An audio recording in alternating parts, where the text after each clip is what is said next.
നിങ്ങൾ എപ്പോഴെങ്കിലും ചിന്തിച്ചിട്ടുണ്ടോ നമ്മുടെ ജീവിതത്തിന് എവിടെയാണ് താളപ്പിഴവ് സംഭവിച്ചത് എന്ന്?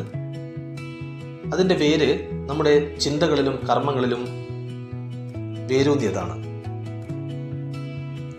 നമ്മുടെ കർമ്മഫലങ്ങളാണ് നമ്മുടെ ജീവിതത്തെ മുന്നോട്ട് നയിക്കുന്നത്.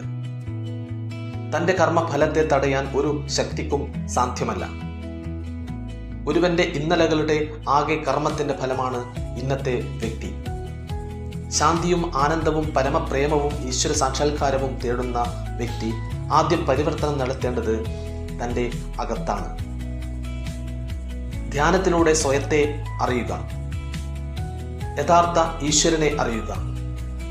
അതിവേഗം കറങ്ങുന്ന വാഹനത്തിന്റെ ചക്രത്തെ മനസ്സിൽ സങ്കല്പിക്കുക. ആ ചക്രത്തിന്റെ പുറമേയുള്ള ഭാഗം അതിശക്തമായി കറങ്ങിക്കൊണ്ടിരിക്കുന്നു, എന്നാൽ അതിൻ്റെ അച്ചുതണ്ട് കേന്ദ്രബിന്ദു നിശ്ചലമായിരിക്കുന്നു. നമ്മുടെ മനസ്സിന്റെ ശാന്തമായിരിക്കുന്ന ആ അച്ചുതണ്ടിലേക്ക് ശ്രദ്ധ തിരിയട്ടെ. നമ്മുടെ ജോലി, കുടുംബം, ബാധ്യതകൾ, പ്രശ്നങ്ങൾ, അശാന്തമായ ജീവിതം, ജനനം, മരണം, ദുഃഖങ്ങൾ, എല്ലാത്തരം അനിശ്ചിതമായ കാര്യങ്ങളും ചക്രത്തിന്റെ ബാഹ്യത്തിലുള്ള വിഷയങ്ങളാണ്.